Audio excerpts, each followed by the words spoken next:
un programa que crea una comunidad de consumidores conscientes, como digo yo. Y hoy tenemos a un invitado que hace mucho quería tener y por suerte coincidimos. Así que sin más pretextos, voy a presentar a Hernán Cortegoso, un viticultor, ingeniero agrónomo de Mendoza hace mucho tiempo y creador hoy de Serrera Wines y Minimales. Y además es un gran productor de quesos de cabra. O sea que en ese sentido no te queda nada, no sé, puedes hacer el pan y ya tenés queso, pan y vino en tu portfolio. Hola Hernán, ¿cómo estás? Hola Romy, qué placer estar acá en tu programa. La No, verdad gracias. que El placer es mío. con todo el tiempo para hablar de lo que nos gusta. Sí, tal cual. Vinos, quesos. Sí, y te encanta hablar a vos, Hernán, ¿no? ¿Te gusta Sí, comunicar? soy ¿Te medio gusta? tímido, empiezo No se nota, nunca se notó. callado y después Nunca se notó. hablo. Ah, bien. Bueno, hoy tenemos tiempo para sumergirnos en tu historia profesional, pero más allá de tu historia profesional, conoces mucho a Mendoza en viñedos y en genética de variedades y sos además de un apasionado de la ingeniería agrónoma o de la agronomía. Sos muy curioso, ¿no? Creo percibirlo. Demasiado, Ajá. quizás. Sí, sí. Querés ¿Cómo? percibirlo. La verdad que sí, podría decir curioso o siempre intentando, probando Bien. algunas cosas nuevas. Bien. Como que me aburro, quizá, Bien. de hacer siempre lo mismo y voy intentando caminos. Vos conocés un poco la historia mía también, Sí. o sea, ingeniero agrónomo, enólogo de liceo agrícola, como muchos de los ingenieros agrónomos que nos formamos primero en el liceo agrícola, como enólogos, técnicos enólogos, y bueno, con esa base arranqué haciendo mis propios vinos, digamos, ¿no? Me recibí y la vida en Mendoza me llevó a la agronomía. Y esa base te da una base muy técnica, que en algún momento, lo que te decía, haces tantas cosas, trabajás para tanta gente, Claro. caminás tantos caminos parecidos que decís, bueno, ¿qué sigue? Ujú. ¿Qué sigue después de esto? Y en mi caso me pegó por el tema de los vinos de mínima intervención, llamémoslo, porque ahí hay De minimal de intervención. minimal intervención, que es quizá una cultura, una sociedad, una gente muy distinta Ujú. al establishment, a la gente normal como yo, que hace vino. ¿Vos te recibiste a qué edad, Hernán, Yo me de recibí agrónomo? en el año 90, 91. Bien. 90 terminé de cursar, 91 Bien. di las últimas materias. Iniciando en la viticultura argentina una Coincidiendo nueva etapa. justo cuando la vitivinicultura argentina empezaba a descubrirse, Exacto. o empezaba a descubrir el mundo, porque Exacto. descubrirse todavía no nos descubrimos. En mi No, opinión. estamos... Viendo, Sí. explorando, Sí, yendo sí, al coincido. psicoanalista, viendo qué somos, ¿no? Pero en ese momento descubrimos que estaba el Malbec, que venían los... Sí, había una reconversión de la cantidad a la calidad. Sí, correcto. Había algunas bodegas que trabajaban con ese concepto, pero al no competir en el mundo, al estar fuera del mundo, como Sí. estuvo Argentina hasta los 90, no sabíamos qué éramos ni a dónde queríamos llegar. Creo que ahí quedó más claro cuando empezamos a compararnos dónde estábamos y qué nos faltaba. Y cuando justo coincidía con esta reconversión argentina, te recibías, empezabas tu carrera profesional. Correcto. ¿Y cuál fue tu primera experiencia? Mi primera experiencia fue en el INTA. Aprovecho para mandar un saludo a la gente del INTA porque los quiero mucho y están pasando por algunos momentos complicados. Sí. En un programa que se llamaba Cambio Rural. Fue muy corto mi paso por el INTA como contratado. Qué loco, tenía la palabra cambio. Cambio Rural se llamaba. Venía todo el cambio, lo que hoy se está planteando, o sea, esto no es nuevo, o sea, ahí se comenzaba a pensar en el tema de productividad, de transferencia tecnológica para que la gente, en un contexto de no inflación, porque acuérdate que en esa época logra el plan económico de Cavallo Claro. de tener la inflación. Estaba Menem como en ese ahora, momento, estaba ¿no? Menem.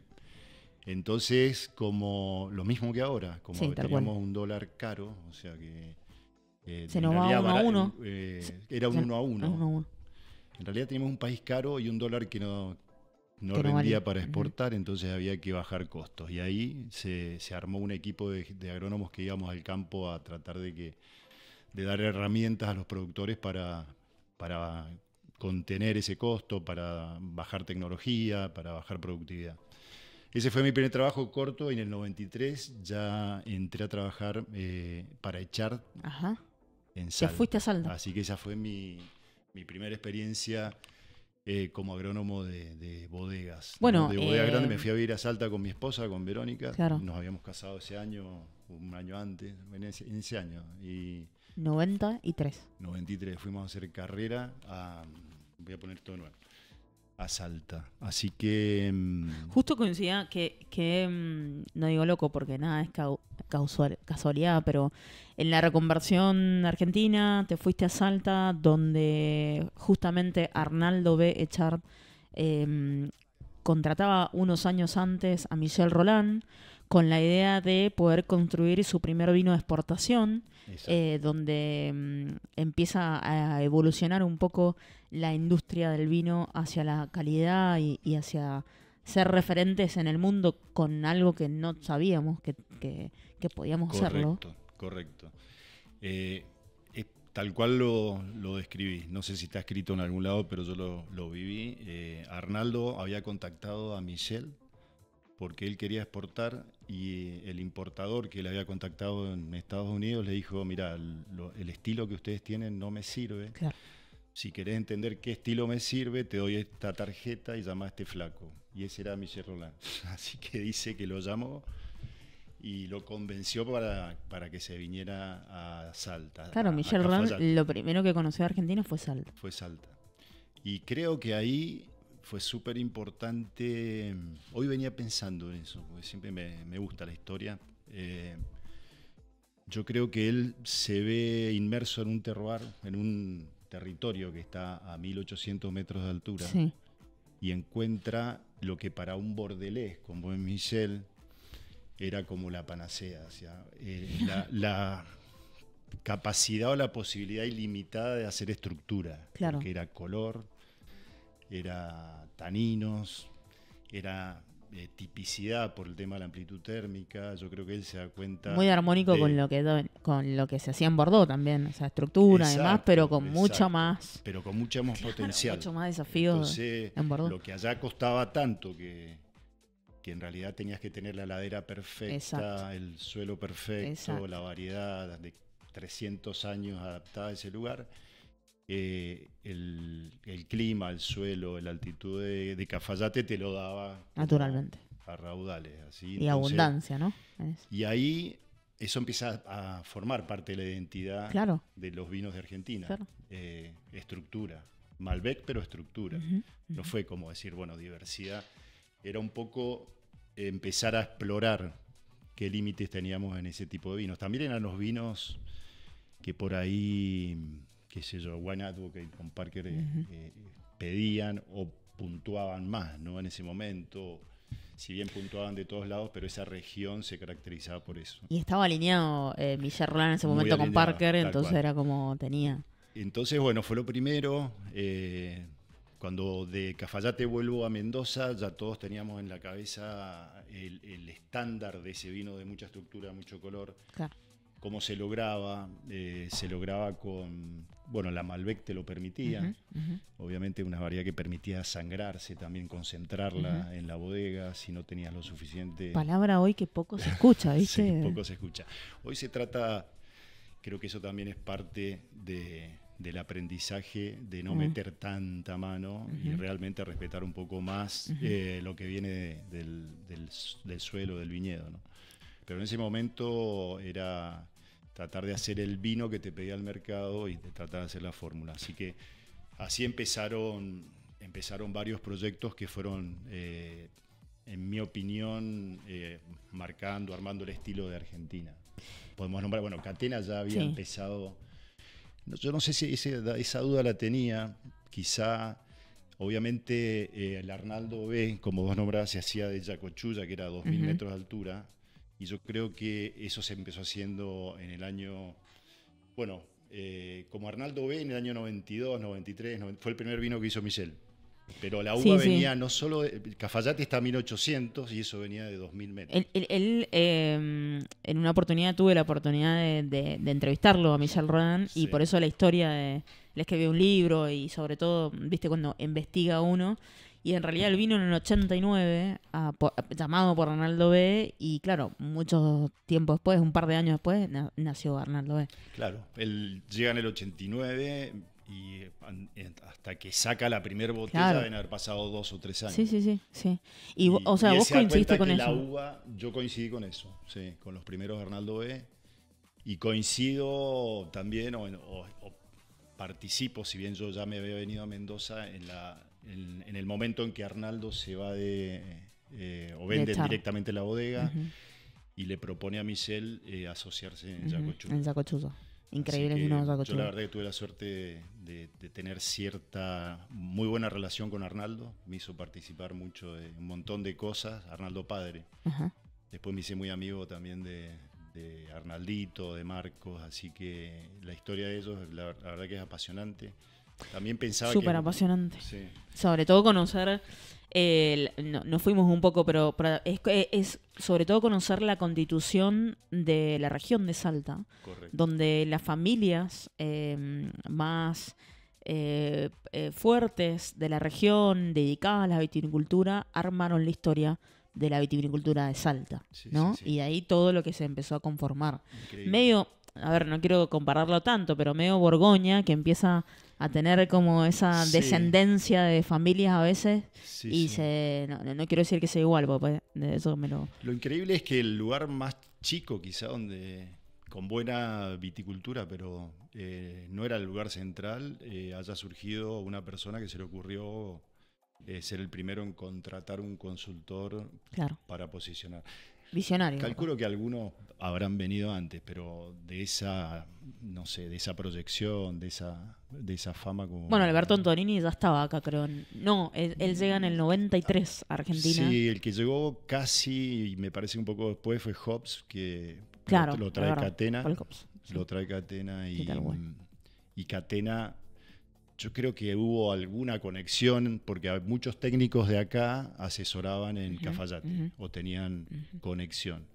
Cuando se empieza a hablar de la altura, lo máximo que se había plantado acá era Tupungato, y ahí posiblemente, repasando la historia, Catena decide plantar en Gualtallarí. Puede Bien. haber sido eso. Bien. Rambo, ¿vos venís de una familia dedicada al mundo del vino o no fuiste el no. pionero en tu Yo familia? soy como el bicho raro en mi familia. De chico tenía una vocación muy clara por el campo, me gustaba.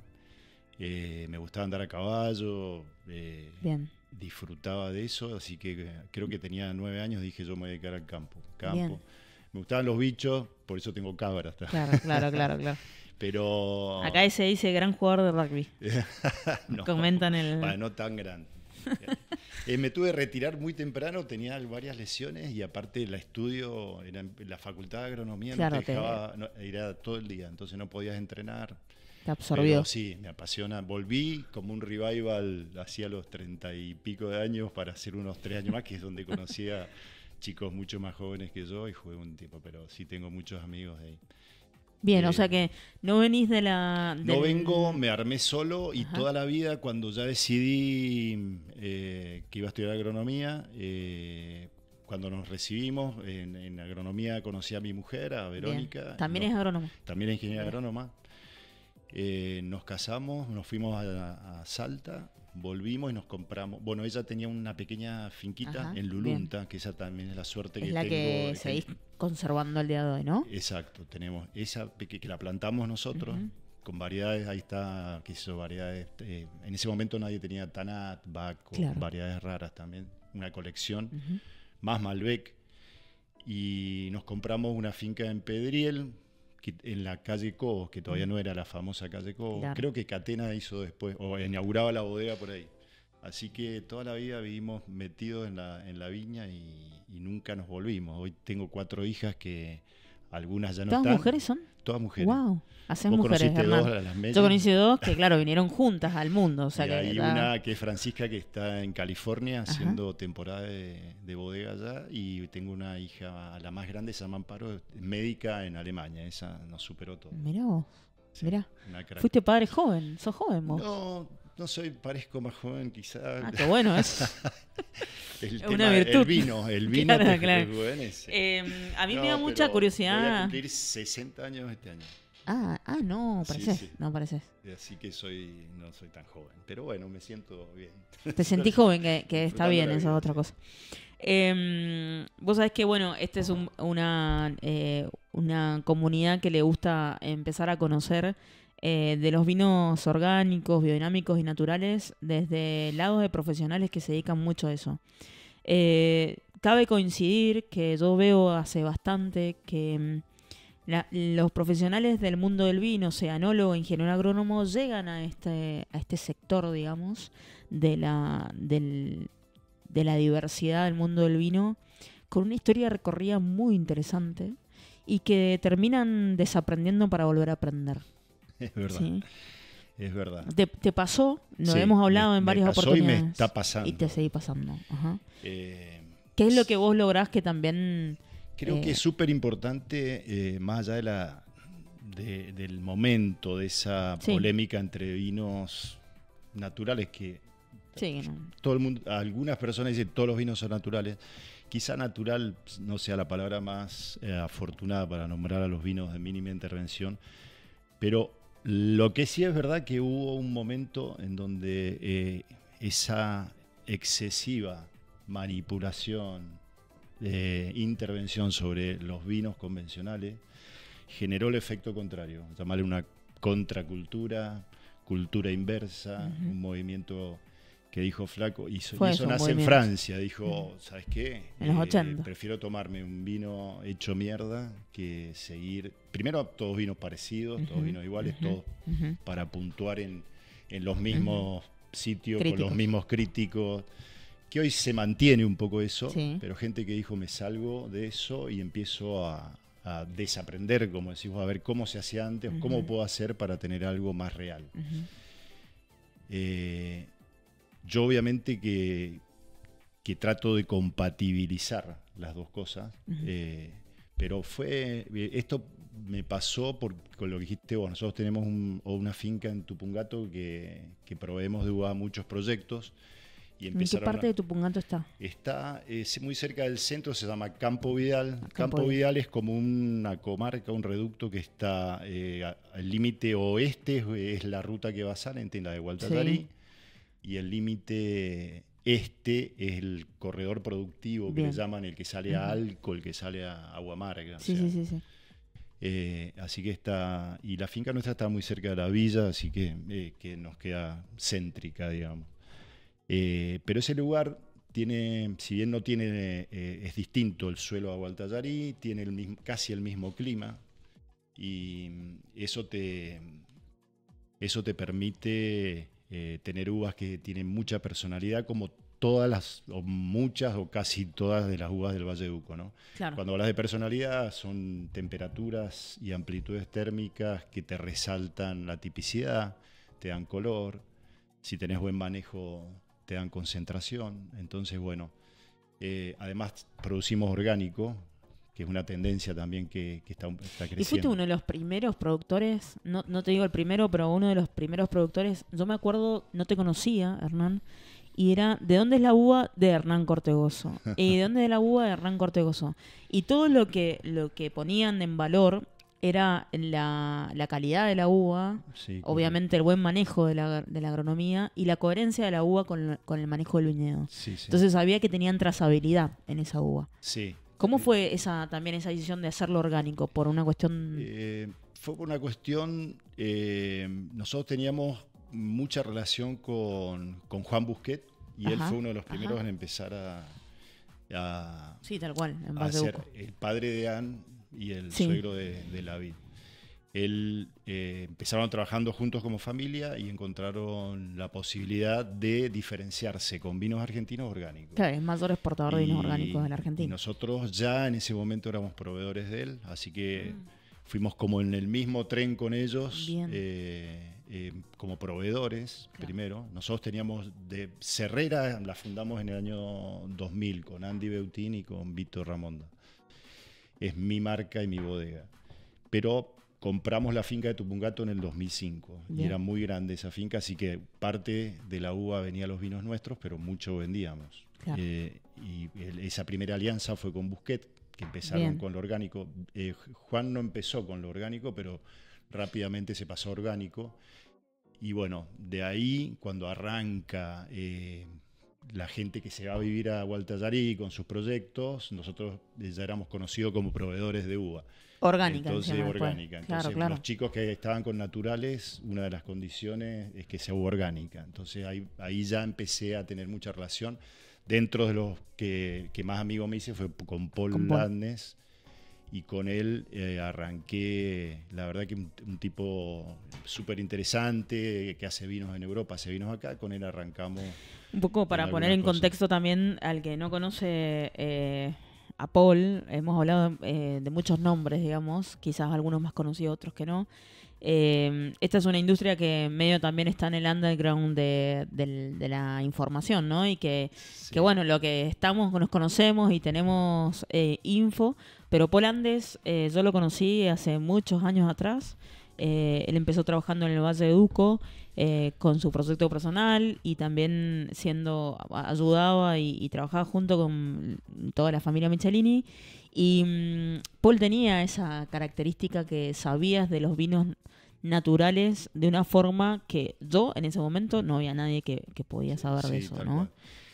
Tenía ese conocimiento, como decís vos, creo que su la segunda bodega donde empieza a trabajar acá. Primero fue, me parece, con Sechín, después estuvo en Chacras en alguna, pero rápidamente lo conoce a los Miche y empieza a trabajar con ellos. Creo que ahí también se potenció esa relación. Matías me compraba uvas a mí y me sigue comprando. Con Paulita, todos los Miche tenemos buena relación. Y Paul y Matías, que es un tipo, me parece en eso muy generoso, también como que Paul laburaba con él y le permitía hacer sus vinos y los hacían juntos. Yo creo que hubo una retroalimentación. Matías es un tipo creativo que siempre también busca... Sí, precursor de muchas cosas también de la actualidad. Y Paul lo potenciaba y él se potenciaba con Paul. Paul lo que tiene, sí tiene una mirada, si bien no fundamentalista. Paul le gusta hacer vinos con precisión, entonces por ahí eso lo pone en la balanza también. Está muy, muy comprometido en el tema de que él hace todo. Quizá tiene esa visión de tratar de agarrar la Biblia o el decálogo de los naturales y cumplir todo. A ver, obviamente que todos lo tratamos de hacer, pero yo creo que hay escalas ahí, ¿no? Como productor de vinos naturales hoy, Hernán, ¿qué mitos se te cayeron y qué otras cosas, qué datos se te...? No, lo que te decía, a mí me permitió desaprender para volver a aprender, lo dijiste perfecto. No sé si desaprender, ¿viste? No hay que olvidarse nunca de los libros, pero... tratar de arriesgar más, tratar de animarse más a hacer cosas, a abrir la cabeza, no tenerle tanto miedo al mercado si esto no está así, porque existe un mercado de gente que aprecia esa tal cual. audacia o esa parte genuina. Eso es lo que a veces no se entiende desde los libros, el vino que nos enseñaron a hacer en la facultad tiene que ser así, si no, no es vino, si esto se castiga, esto no sirve, hay límites, es como todo un manual. Yo creo que eso te da un marco, pero también te limita. Entonces, bueno, tampoco, y bueno, lo que vas aprendiendo cuando te metes en el mundo del vino natural es lo difícil que es. Realmente la escala que puede tener no es muy grande, porque tiene que estar arriba de todo. De mínima, yo digo que de mínima intervención tiene muy poco, porque hay que intervenir continuamente con el vino. Si bien lo usás aditivos o cosas que te ayudan, tu intervención a nivel observación es permanente. Es permanente. Desde el momento en que te limitas en el uso de cualquier, por ejemplo, sulfitos, menos sulfitos o nada de sulfitos, no corrección de acidez, no corrección de alcohol, no puedes usar levaduras seleccionadas, tenés que tener una uva que se venga tratando muy bien desde el viñedo, que llegue muy bien en sanidad a la etapa de elaboración y ahí controlar muchas cosas en la elaboración. No puedes hacer muchos volúmenes muy grandes, ¿no? Entonces te permite o te obliga a observar mucho. Bien, nosotros hablando de los volúmenes muy grandes que no tenés, estamos probando Minimales, que es de Finca Minimal este proyecto, o está bajo esa marca, y solamente son 350 botellas aproximadamente de cada botella. Van variando, claro. Depende del año justamente. Si vemos que tenemos... 23. Sí, si vemos que tenemos la posibilidad de... Nunca más de 1.000 botellas, 2.000 botellas. Bien. Por ejemplo, uno de los más conocidos nuestros, el otro lado Torrontés, ese vino serán 3.000 porque ese que es como más demandado, más famoso. Hacemos varios tanques chiquitos. Este que te traje, cuando me dijiste traerte un vino,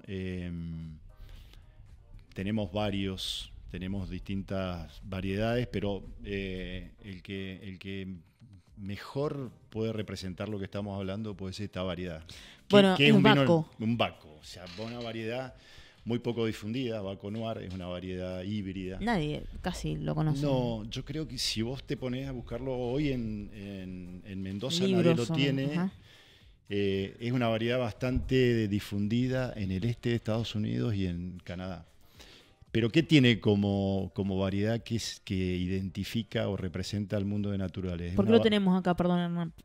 Lo tenemos ¿de dónde surge? Surge de una colección que tenía un ingeniero del INTA llamado Warlock. Ajá. Y en un momento, yo trabajando para cepas argentinas, que hacía mosto. Sí, me acuerdo. Empezamos a explorar variedades con buen color porque teníamos que exportar jugo concentrado blanco o tinto. El tinto te pedían color. Entonces la empezamos a ensayar como variedad para mosto. Mirá. Y yo hice un experimento, un ensayo, y me fue quedando.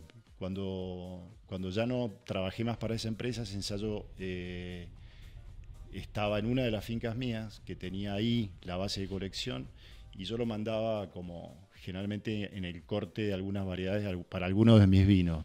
Claro. Pero metiéndome en el mundo de naturales, vi que más allá del mundo de naturales hay un movimiento en Francia que se llama los cepajes prohibidos, les cépages interdits. Esos híbridos fueron prohibidos en varias etapas de la historia de la viticultura francesa.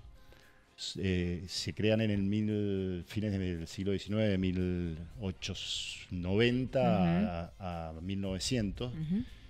Se prohíben, supongo que por un tema de política, de altas producciones. Era una variedad que no necesitaba en Francia curarse, o muy pocas curaciones, porque al ser híbrido tiene la resistencia natural de la americana, que resiste a oidio, a peronóspora, si bien no son inmunes, pero resisten, y resisten a nematodos. Entonces la idea de los que inventaron o que empezaron con esos híbridos era no tener que injertar, sino que directamente con la propia raíz funcionan. Esa es la diferencia, por eso se llaman productores directos. Y hoy en Francia estaba habiendo un movimiento bastante interesante. Entonces había gente en Francia que le prohibían producir y los organismos científicos, el ENTAB, empezaron ellos a corta pega variedades americanas con francesas nuevamente a partir del año 2000 a crear nuevos híbridos. Y estos tipos dijeron, che, esto no está, a nosotros estamos prohibidos y ahora están haciendo nuevos. No, a nosotros nos permiten o lo vamos a producir igual. Y yo vi un poco ese y dije, che, yo tengo Baco, a ver, vamos a probar. ¿Cuánto tenés de Baco? Tengo muy poco. En ese momento tenía creo que una hilera de 80 plantas. ¿Y ahora? Ahora, como me gustó, la verdad que es una variedad difícil, tiene muy buena acidez natural, vos la probaste, tiene mucho ácido málico, un buen pH. Y por eso es bueno para hacer vinos naturales. Claro, el vino porque natural, una de las críticas que tenemos... Como no usás sulfito o las cantidades son muy bajas, siempre la performance, el funcionamiento del anhidrido sulfuroso mejora con los pHs bajos, con la buena acidez, ¿no? Bien. Entonces, cuando vos lográs esa combinación, no te hace falta, la acidez te protege naturalmente el vino. Esa acidez es una de las claves quizás en los naturales, ¿no? Hay gente que no le gusta o está más acostumbrada a ese vino untuoso, un poco más pesado. Sí. No tan fresco. Exactamente. Creo que son generalmente vinos de mucho alcohol. Sí. Ese es el problema que a veces tenemos acá. Cuando llegamos a ese tanino tan aterciopelado, los alcoholes potenciales siempre son enormes. Entonces terminás corrigiendo alcohol y terminás corrigiendo acidez. Entonces ese es el gran desafío también.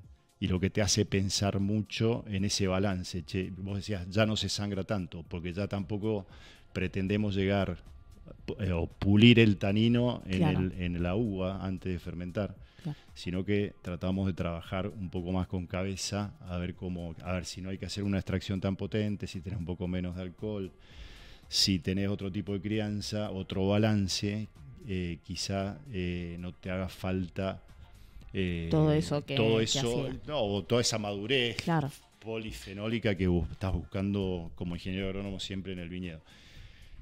Son los balances. En un momento teníamos que tener casi un concentrado de vino para poder tomarlo. Totalmente, era una patada. Los naturales están ahí. Algunos, qué sé yo, les choca la acidez, ¿viste? La acidez generalmente es mucho más frescura y menos alcohol. Yo veo que hay una impronta muy importante de cada productor en el vino también, ¿no? Sí, y eso va a seguir, es una de las ventajas y va a seguir pasando. Sí, como en todo el mundo de la diversidad del vino. O sea, creo... Entonces, el vino, creo que la historia del vino, cuando vos te tomás un vino y conoces algo, ves del lugar que es, quizá ves la variedad, pero te importa también el enólogo. Entonces, la impronta la da esa combinación, ¿no?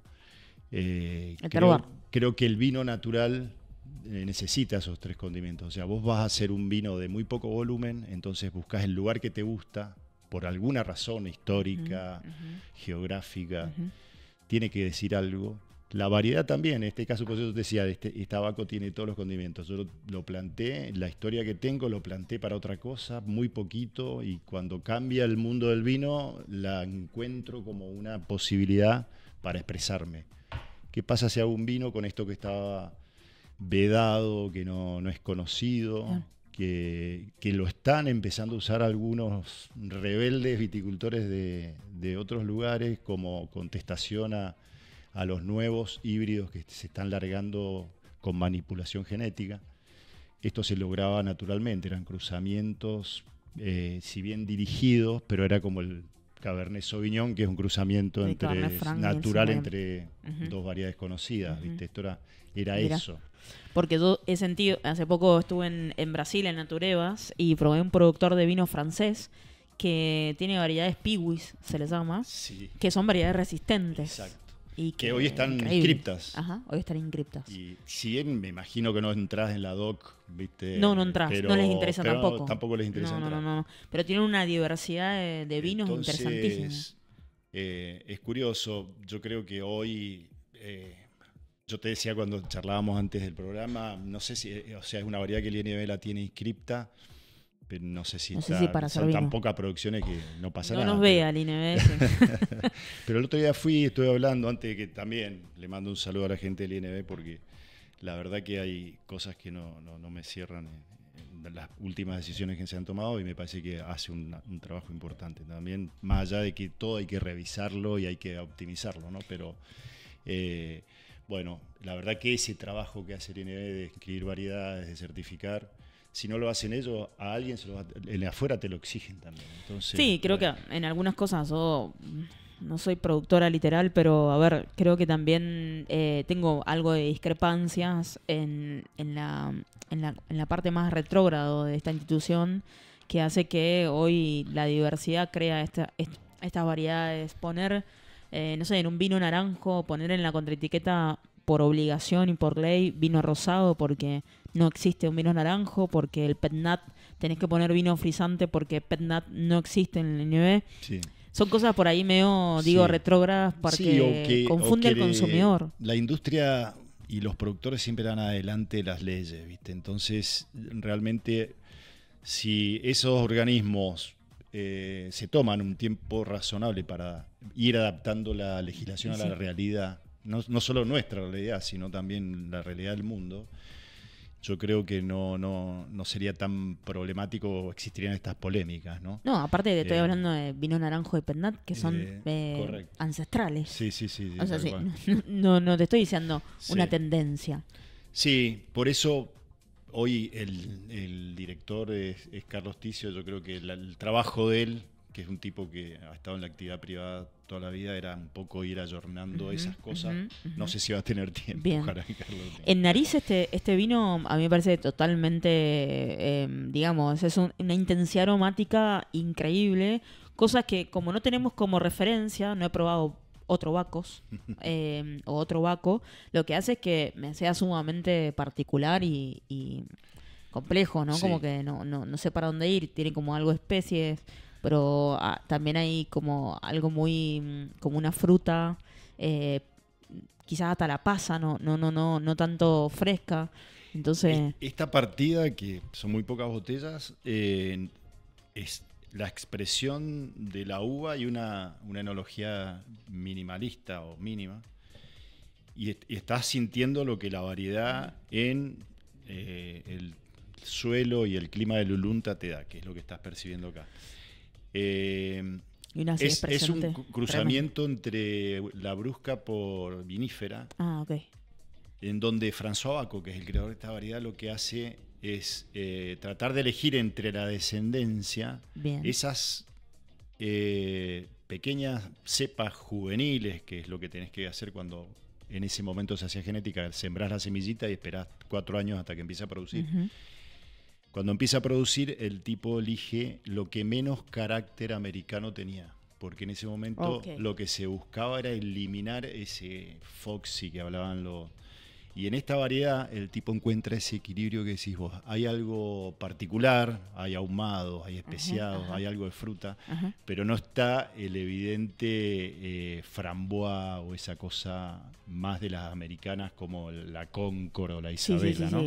Para otro tipo de cosas y no para el vino. Exacto. Entonces creo que eso le da una personalidad enorme a esta variedad. Increíble. La verdad que cualquier persona que te lo tomaría hoy, sin te dice esto tiene madera, como esto es un blend, o porque claro, te saca de estructura cuando no tenés referencia. Tiene toda esa cosa interesante de cuando vos cruzás dos mundos, cruzás dos razas, cruzás obtenés como un potenciamiento de muchas características que lo hacen único y especial. Te voy a hacer una pregunta un poco más técnica, Hernán. Dale. ¿Qué opinás o qué podés decir? Yo he descubierto en los últimos años de mi vida de consumidora que llevando estos vinos la prueba, tomar de estos vinos que son sumamente propios y sin maquillaje, como digo yo, he descubierto que me doy el momento para desconfiar cuando me hablan de terroir y usan levaduras seleccionadas con un descriptor predilecto. El otro día se dio el debate entre varios técnicos con mucho prestigio. Creo que es uno de los desafíos que tenemos como productores de vinos, encontrar el terroir. Si vos te vas a la definición absoluta de terroir, en Argentina no debería haber terroir, porque no tenés ninguna variedad adaptada naturalmente por años a una tierra, a un clima y a una forma de vinificar. Ni la criolla. Sería la que más se acerca, quizá. Ahora, yo te digo el concepto extremo, ¿no? Después profundizamos.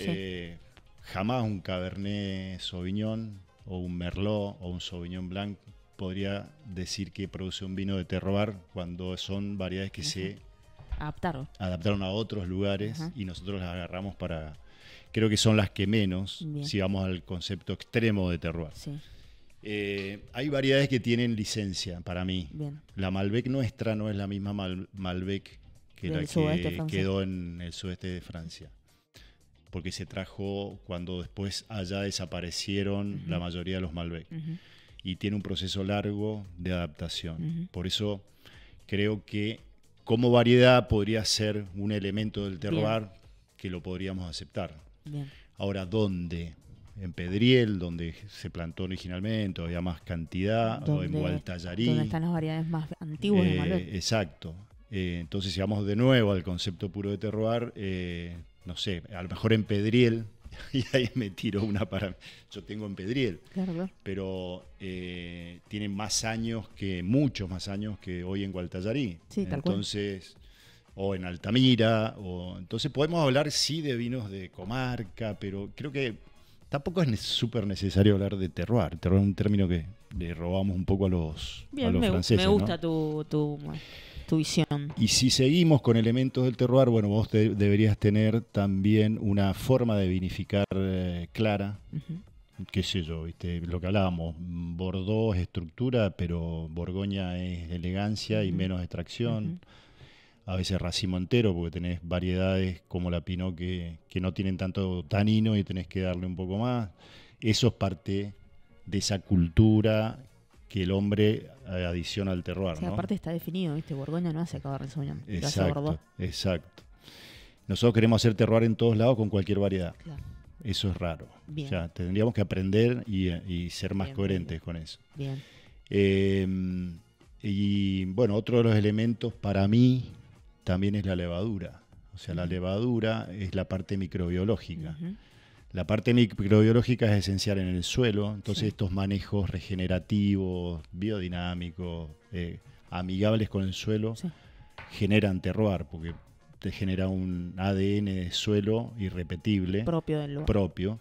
Y también el ADN o la parte microbiológica de la levadura y la bacteria láctica, la parte fermentativa, para mí, en mi opinión, debería ser tenida en cuenta. Lo que refuta eso es que vos hablas con muchos técnicos y te dicen no, porque una vez que cosechaste y llevas la uva a bodega, la levadura o la microbiología que predomina es la que vos tenías en la bodega en su momento y es difícil que predomine o que se manifieste la que tenías en el campo. Hay algunos estudios aparentemente hechos. Yo creo que... Lo hablamos en la degustación de criollas. ¿Te acordás que hablamos de eso? Y me dio como una... Sí. Entonces, bueno, yo digo, a ver, si es difícil tratar de tener la microbiología del lugar en la bodega y traer la bodega al lugar, una de las posibilidades. O sea, no la saques, sino probemos a ver qué te da en ese lugar.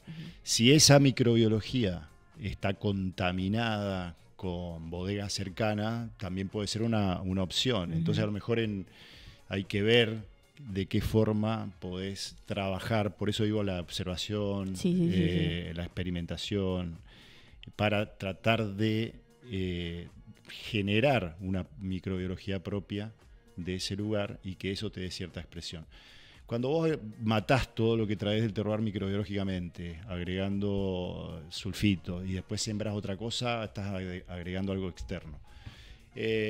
A ver, para el común de la gente yo puedo decir, che, mira cómo se marca el terroir en este vino. Sí, se marca el clima, se marcan algunas condiciones de suelo. La varietabilidad, o sea, el varietal. El varietal, cabernet, qué sé yo, pero eso no es un terroir, eso es... qué sé yo, estoy expresando el clima y el suelo de un lugar en una variedad que son ajenas.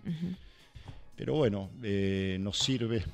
O sea, la gente se acostumbra. Yo me preocupo y me ocupo quizás también del consumidor, ¿viste? Porque primero que que el mundo del vino se ha gestado a veces para algunos como muy difíciles, nos han catalogado que hemos alejado. Entonces, digo, los términos estos también es como... El otro día me tocó presenciar una situación de decir, esto no es torrontés, me dijeron. Digo, sí, es torrontés. No, el torrontés tiene otra tipicidad. Entonces cuando escucho eso, dice, bueno, ¿fue todavía... con el mío? No. Puede llegar a pasar, pero digo, un torrontés que a la mirada decís, bueno, esto es un torrontés Y ahí es donde era un técnico aparte, era una persona técnica. Ahí donde no me asusto, pero me empiezan a prenderse todas las alertas, ¿viste? Como decir, bueno, si todavía entonces no sé cuál camino seguir, porque se ha gestionado que el Cabernet Sauvignon, el Sauvignon Blanc, el Chardonnay tiene que ser así. Y después cuando prueban algo que quizás es lo más genuino que existe de ese lugar o de ese varietal, dicen que no y son técnicos, no estoy hablando del consumidor. Entonces el consumidor escucha a un técnico que dice eso y se empecina en encontrar tipicidades de varietales. Claro, y hay por ahí formas de elaborarlo. Claro, Naranjo, prueban el otro lado torrontés. Exacto, y dice esto no es torrontés. No se parece a un torrontés. Claro, no. Porque no queremos que se parezca al estándar de torrontés que tenemos. No queremos, o es lo que nos da cuando lo elaboramos como naranjo. ¿Y qué torrontés, viste? Porque tenés riojano, tenés sanjuanino, tenés mendocino. Claro, pero hace falta meterse en eso. Entonces, digo, desde lo simple y la superficialidad que se maneja el 90% de la industria del vino. Sí, también eso es yo también venía pensando en eso. O sea, hoy ya no basta con estar en Gualtallarí. Hoy tenés que estar en el abanico de Gualtallarí. ¿Qué es el abanico? ¿Qué es el abanico de Gualtallarí? Claro. Cuando tenés que explicar tantas cosas para que tu vino valga más, empieza a ser un boomerang, ¿viste? O sea, no aclarés que oscurece, o sea, ya está. O sea, el vino está bueno, el lugar es excepcional, qué sé yo. Pero hay una carrera por ser, ¿viste? El lugar único que nadie tiene. Es un poco también cómo se vendió siempre el vino en el mundo, un poco aristocrático. Me parece que... Sí, el vino empezó así, no podemos... El vino empezó así. Entonces, bueno, hoy no basta con estar en Gualtallarí. ¿En qué lugar de Gualtallarí estás, viste? Es como cuando, no sé, vas a la cancha y ¿qué tenés? ¿Tribuna techada? Yo tengo palco. Entonces, viste, soy más vivo que... Siempre hay algo que te falta. Creo que no hay que volverse loco con eso y volvemos a lo que decimos. Tenemos que encontrar el lugar donde nosotros nos sentimos bien. Yo, con lo que te dije, yo viví toda la vida en Pedriel, adentro de mi viñedo. O sea, quiero hacer uva de ahí. No me voy a ir a comprar una parcela a Gualtallarí porque esté de moda o a Altamira, ¿viste? Tiene que ver con este programa se llama Vivo Vino, un poco de vivir del vino. ¿Cómo vivís el vino hoy, Hernán? Lo tengo tan internalizado, tan encarnado que no me doy cuenta, porque es parte de mi vida, eso es lo que te digo. O sea, decidí, cuando nos casamos con Verónica, decidimos irnos a vivir al medio de un viñedo, compramos eso. Para mí es una forma de vida. Se dice mucho, pero muchos lo dicen, pero no todos lo viven como una forma de vida. Yo jamás me fui de la calle Cobos y siempre me he movido.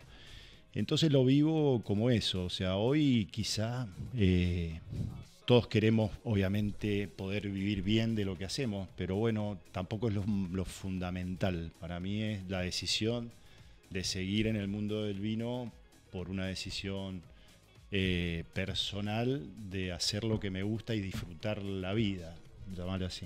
Sí, entonces, satisface una necesidad tuya que es tuya, en realidad. Y es lo que invertí y es lo que me atrapó de mi mundo, fue eso. Sí, si te detenés 2 segundos y decís, ¿qué es lo que estoy devolviendo? El vino es cultura, el vino es comunidad, es registros, es historia.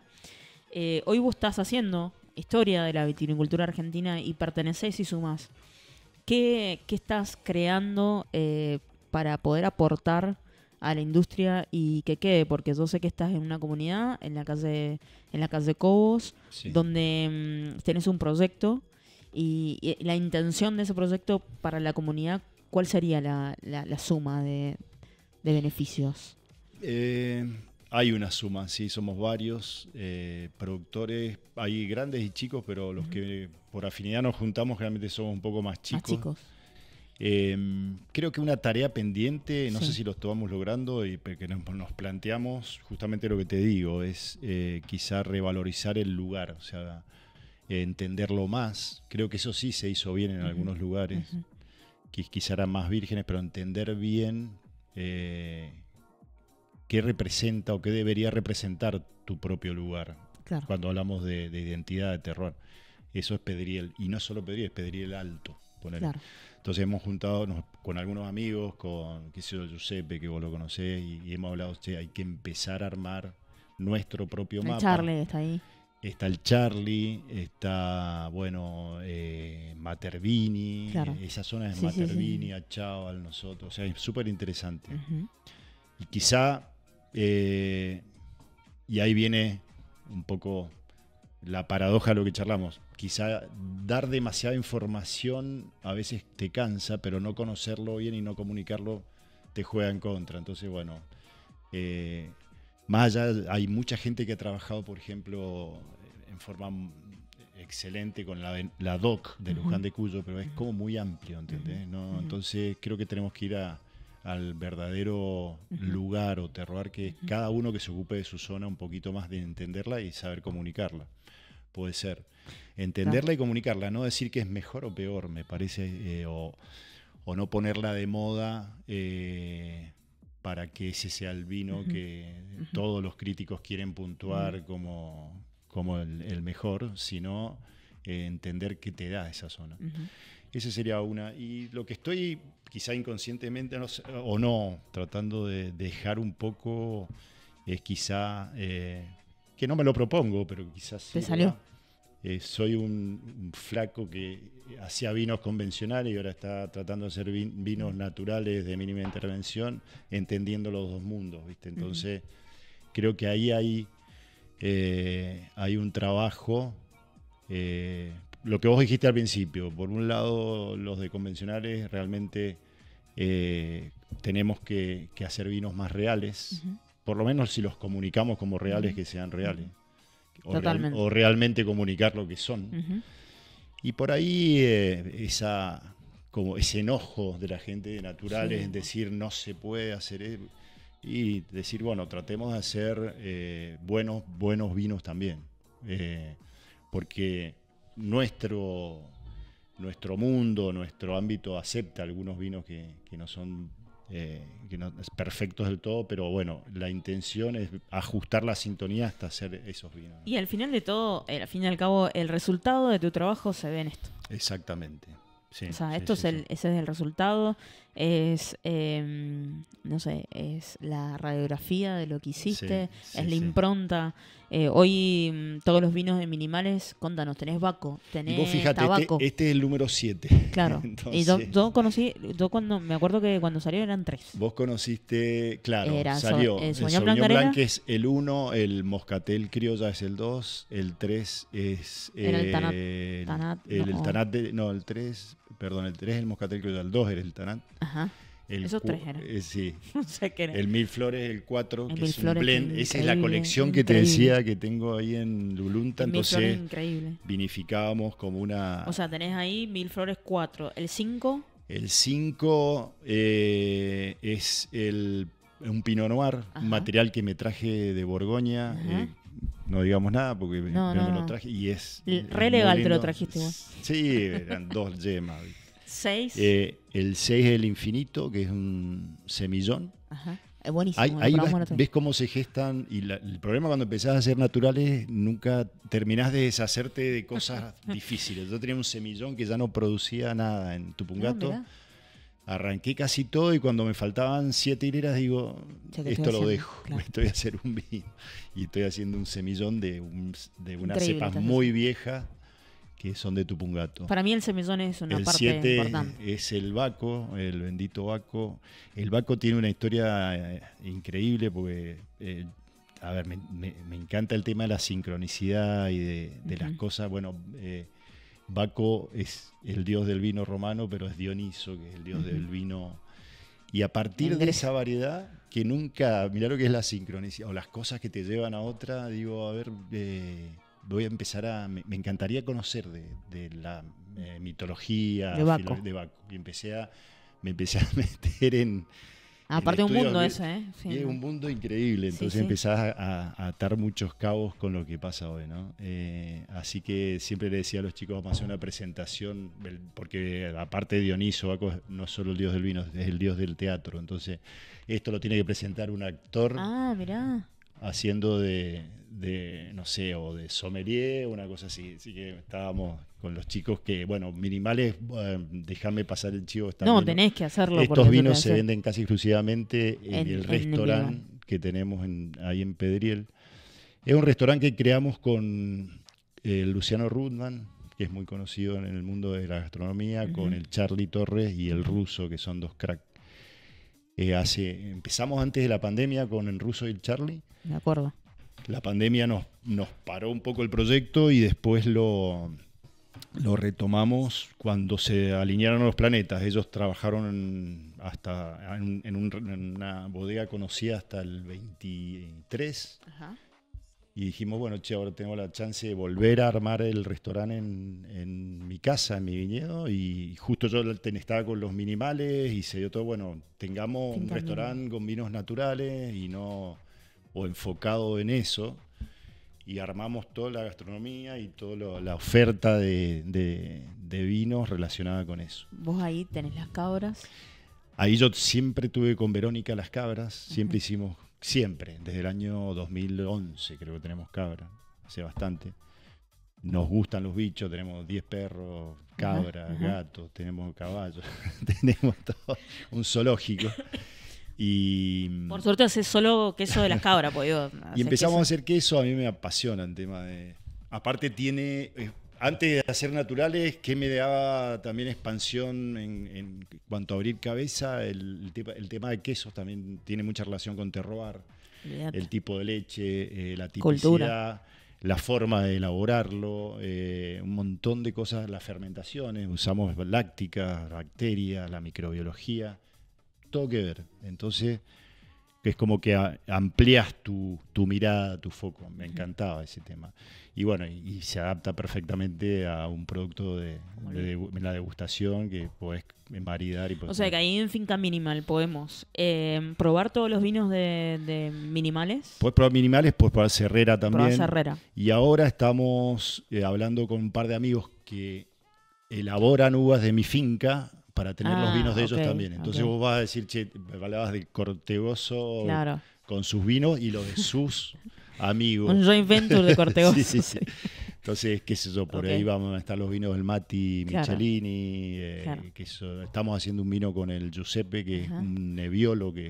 La Vicky hace de tu... ¿no? La Vicky hizo mucho de la criolla, ¿no? Sí. De ahí, hoy está ella como... En otras cosas. Pero está ahí. Me parece que está bebiendo, pero ella sabe que tiene las puertas abiertas para hacer lo que quiera. Y el Giuseppe también hace de el Giuseppe hace de ahí, Matías, el Tano, el Luquita Ricciardi hace... Luquita vino, estuvo el otro día y ¿sabes qué me hizo acordar? Cuando él dijo, hagamos todos estos vinos, los damos vinos sin miedo. Claro. No tengamos miedo en hacerlo y que esté ahí. Me hiciste acordar. Que Luquita también tiene cosas interesantísimas. Luquita, la Paulita y el Matías, te lo dije. Bueno, el Ernesto y Joana Catena compran mucho, que está el Ale, está ahí haciendo vinos con él. Y se me escapan algunos, pero... seguro muchísimos más, pero la mayoría de Mendoza que... La idea es tratar también de que vengas a comer y tengas la posibilidad de tener... ¿Tipo de gastronomía de Finca Minimal? Y son muy locos, el ruso y el Charlie te van a sorprender siempre, porque te arman, qué sé yo, viste, una paella de conejo al fuego, pero que tiene aditivos que no sé... Pero coherentes, digamos, no es que me traen un... No sé, un caviar de... No. Trabajan con un montón de aromas difíciles, con complejidad. Y del lugar. Compleja, pero a su vez echan fuego. O sea, tiene un concepto de lugar y ellos le aplican la complejidad de la experiencia que tienen. Bien. ¿No? ¿Qué sé yo? ¿Están abiertos qué días? Estamos abiertos todos los días con reserva. Así que hay un ¿lunes Instagram, a lunes? El martes generalmente... Cerrás. Pero si hay que abrir. Pero generalmente si cerramos. Si conviene pero abrir. Si conviene abrimos. Ok, perfecto. Así. Y Finca Serrera, déjame felicitarte por una línea que es Mr. Vines, que es una, para mí, en esta me la banco lo que digo, una de las mejores líneas de relación precio-calidad que existe del mundo orgánico con identidad, con una potencia. Mi favorito es el Cabernet Sauvignon. Pero tenés el Red Blend, el Malbec, el Cabernet Sauvignon.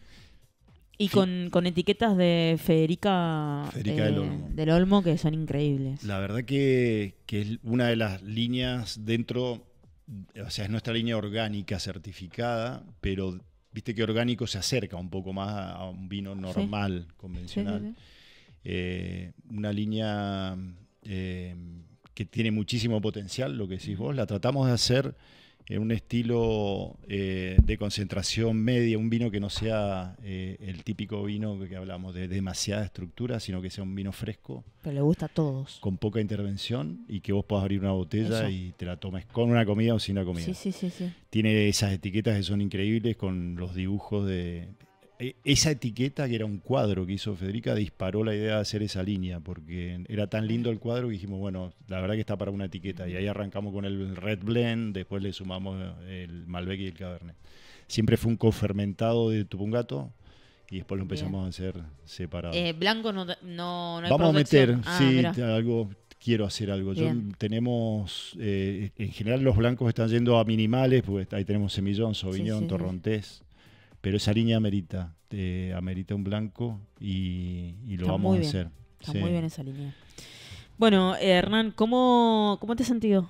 Me encantó. Bien, te pasó Viste rápido. que hablo poco, podría estar hablando más. Bueno, espero que me invites de nuevo. No, obvio. Capaz que ¿quién te dice que conducís conmigo el programa? No sé, capaz que algunos, por lo menos. Podemos hacer alguna de historia de la vitivinicultura. Bueno, sos realmente un apasionado de la vitivinicultura, de la tierra, se nota. ¿Cuál es tu... Viste que no sé... los septennials de cada uno empezamos a tener diferentes etapas evolutivas y yo digo que dejamos morir algunas versiones nuestras para renacer otras.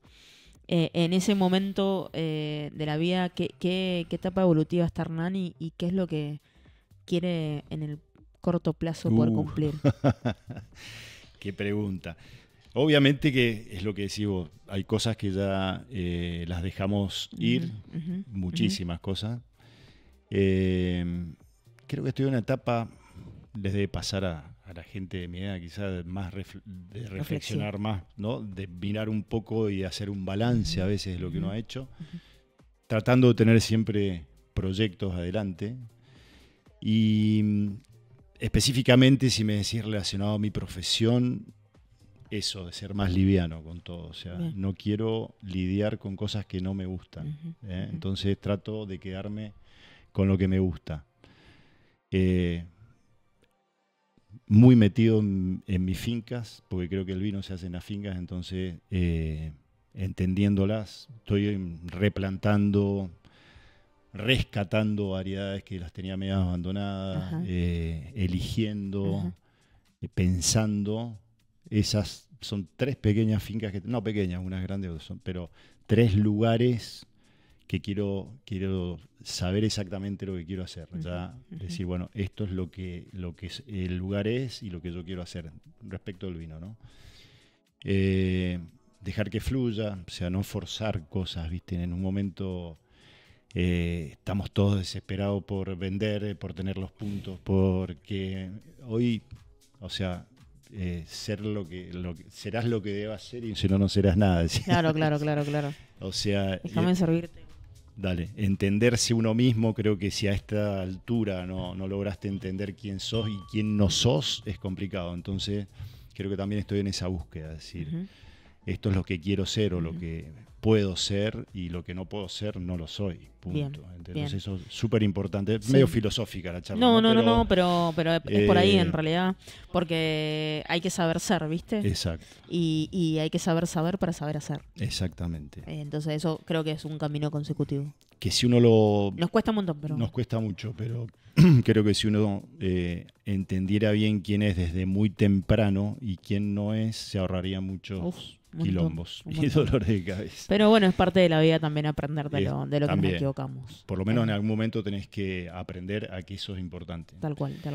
Y ojalá eso, creo que, a ver, para cerrar esa parte más filosófica hay que estar muy atentos. Son épocas de muchos cambios, te das cuenta que son raras, épocas muy raras a todo tipo, difíciles, difíciles para los que vienen atrás, creo que mucho más difíciles para lo que vivimos nosotros. Nosotros tuvimos oportunidades que hoy sí se repetirá. Y seguramente las nuevas generaciones van encontrando dónde acomodarse. Sí, pero vivimos en un mundo tan cíclico, viste, que también... es muy cíclico, puede... cambia rápidamente. Pero no hay que desesperarse. Creo que si hay algo que tiene de bueno esta corriente, contracorriente de vinos naturales, hay muchos chicos, gente más joven que no le tiene miedo a tener menos, pero tener cosas más reales, ¿no? Sí, tal cual. El mandato de mi generación era ser un empresario exitoso, claro. Yo creo que hoy te puedes acomodar con mucho menos y ser feliz, ¿no? O sea, eso es súper importante. Y es súper importante tratar de bajar un poco de la moto con el tema de egos, de la enología, de todo esto, ¿viste? Que me parece eso es lo más absurdo, ¿viste? Tal cual. Que tiene la industria a veces. Yo para dejar de llamarle corriente yo creo que por ahí también es un movimiento, ¿no? Sí. Y el movimiento trae movimiento y gente que se suma al movimiento, etcétera. Porque por ahí esa corriente que uno dice quizás a veces suele ser para la interpretación del otro como pasajera, y algunos dicen que son tendencia, y esto no es una tendencia. Esto está pasando y está pasando mucho tiempo y es verdad. Entonces creo que nada, solo esperamos a gente que se sume y que siga colaborando. Totalmente. Y teniendo conciencia. Y la gente que está, que lo acepte. O sea, porque muchas veces esta discrepancia o polémica, porque, a ver, generalmente hay gente que quizá era, no sé, profesor de historia y se metió a hacer vinos y decía, no, si no tenemos más... Desde la observación y desde la formación, hoy uno puede llegar a hacer cosas mejores que otros. Totalmente. Como que, viste, no, el mundo del enólogo, el mundo del agrónomo, y entonces como que hay cierta fobia a que alguien que no tiene el título pueda vender un vino. Hay que abrazar más y no tanto cerrarnos, porque hay que, creo que juntos y todos juntos con un propósito mayor llegamos más lejos. Hay gente que con pasión hace mejores cosas que locos. Que si bien no quiero decir que hay que dejarlo de lado, pero con la técnica a veces no la llegas a lograr. Sí, ¿no? Y estamos escribiendo recién la historia del vitivinícola es como país. Muy joven el país. Entonces, como que falta mucho. Entonces, sí, por ahí hay, viste, cosas medias que son posturas, pero es lo que decíamos al principio. Hoy estamos recién tratando de encontrar la identidad argentina. Tal cual. ¿Cuál es? El Malbec ayuda, el Torrontés ayudó, pero esa no es la identidad, o sea, veremos. Diversidad, me parece. Sí, también. Que eso también es fantástico, dentro de los países, por lo menos, de lo que siempre se llamó el Nuevo Mundo, me parece que en ese sentido las generaciones de enólogos nuevas nuestras han explotado mucho. Sí, ¿no? totalmente. Están en todos lados y vos ves que hasta asesoran en muchos lados, ¿no? Y comunican de una manera muy ocupada. Cabeza abierta. Sí, tal cual. Salud, Hernán. Muchas gracias por venir. Un placer enorme. Te digo que no es que lo hice yo, pero está rico, ¿no? El Baco, sí, la verdad. Está increíble. Creo que cuando a medida que fue pasando el programa y el tiempo se fue abriendo y hay otra boca y hay como una complejidad. Sí. Hay acidez. Y acidez es muy rica. La verdad que yo lo tomaría con algún costillar. Sí.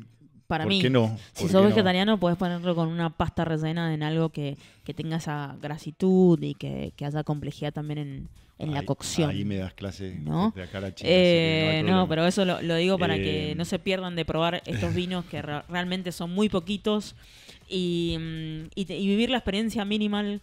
Lo digo porque todavía no la he vivido, ya lo voy a hacer, pero me parece que nada, hoy el turista, sobre todo el mendocino, busca genuinidad, busca situaciones muy simples, pero que sea coherente, ¿no? Así que Finca Minimal, eso es uno de esos lugares que muestra cultura, genuinidad y sobre todo coherencia en lo que dicen con lo que hacen, que no es menor. Así que bueno, nos vemos el miércoles que viene con un nuevo programa de Vivo Vino, con esta comunidad de consumidores conscientes, y para tener conciencia todavía hay que conocer mucho más y no tener miedo a vivir nuevas experiencias. Así que gracias a todos, nos vemos el miércoles que viene y salud, Hernán. Gracias, Romy. Saludos a todos, gracias. Ojalá nos vean. veamos, sí, pronto. Dale, y te veo allá en Mínimo. Obvio. Dale. Chao, chao.